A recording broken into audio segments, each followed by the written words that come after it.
ఉన్నారు, తెలుపుతున్నారు.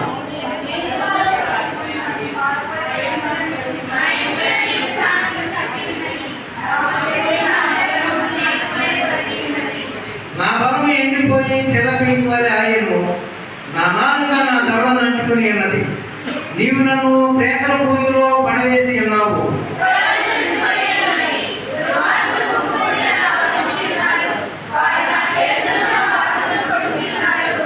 నా ఎముకలన్నీ నేను లెక్కింపగలను. వారు నిదానించు నన్ను తేరి చూస్తున్నారు.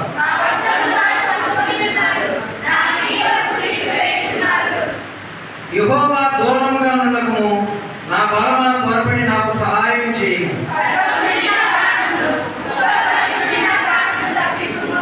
సింహము నోటి నుండి నన్ను రక్షింపుము. గురుపోతు కొమ్మలలో నుండి నన్ను రక్షించి నాకు ఉత్తరమించి ఉన్నావు.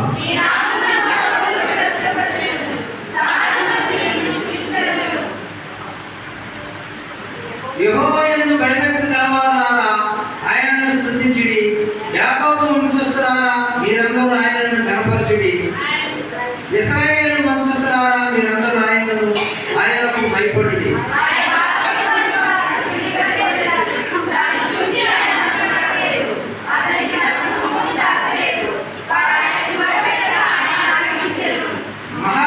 సమాజంలో నేను గురించి నేను కీర్తన పాడేదను. ఆయన యందు భయభక్తి గలవారి ఎదుట నా మొక్కుబడులు చెల్లించెదను.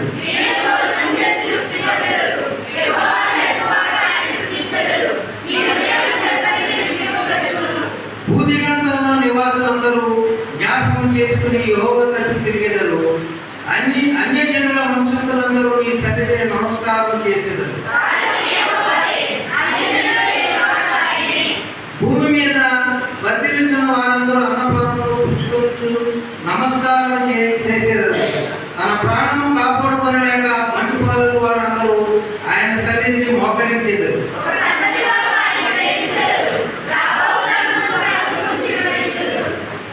వారు వచ్చి ఆయన దీన్ని చేసిన నీ పుట్టకు ప్రజలకు తెలియజేతురు. ఆయన నీతిని వారు ప్రతిపరులు. దేవుడు తన పరిశుద్ధ వాక్యమును మన జీవితంలో ఫలింపజేయును గాక. ఆమేన్. ఈ శిలువ జన్మం చాలా మంది చూడజన్మకుండా జీవితం ఆయన ప్రేమ ఆయనకి కృతజ్ఞతలు తెలియజేసుకుంటున్నాం. ఆయన శిలువలో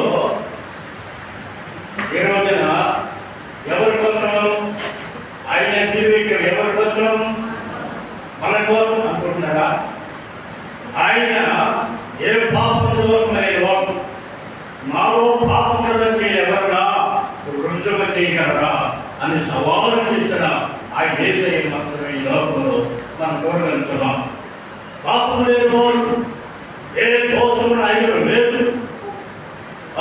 మనమైతే పూర్వకాలంలో వదిలించేవారు మేకలను బయలును గోడును మన పాపను పోవడానికి గొర్రెలు లేక బలించారు. కానీ పరలోకమున తండ్రి ఏమైతే ఆలోచించాడు మనం చేసిన పాప వరకు అది వాళ్ళ రక్తం చెందితే మన పాపములు మానవుడు చేసిన పాపములకు మానవుడే రక్తం చెందితేనే అది ముఖ్యాన్ని ఆ ప్రభు లేఖలో మనం చెప్పినట్టు ఏ కొత్త యువకరణంలో రాయబడింది.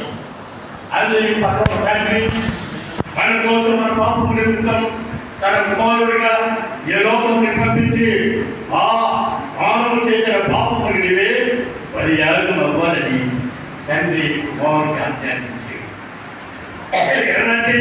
ఆజ్ఞానించడానికి చాలా సాధువుగా ఉండాలి.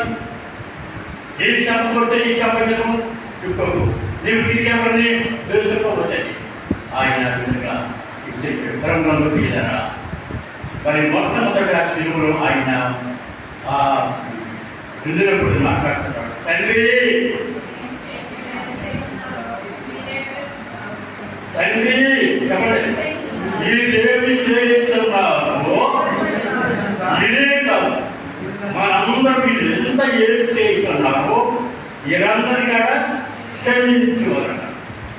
అంటే వారినే కాదు మనందరినీ మీరందరూ ఏమి క్షమించుకోవాలి.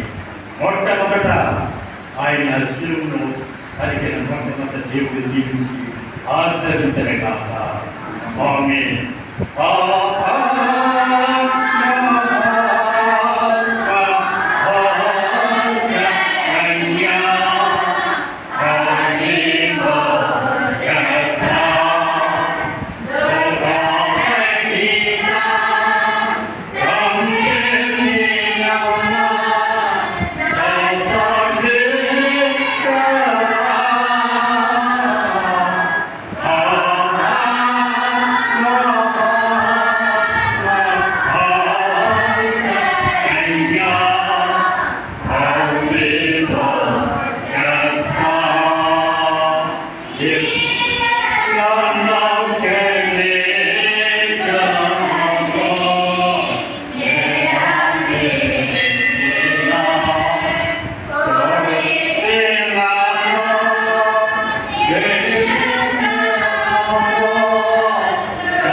దేవుడి పట్టణంలో మాట దేవుడు జీవించి ఆచరించిన కాక గారికి ప్రభు నామమున వందనములు తెలియజేస్తున్నామండి. రెండవ మాట, మరి మన కదియాహన్ గారి యొక్క కుమారి వద్దకు వచ్చి మాట్లాడవలసిందిగా ప్రభు గారి వారికి మనం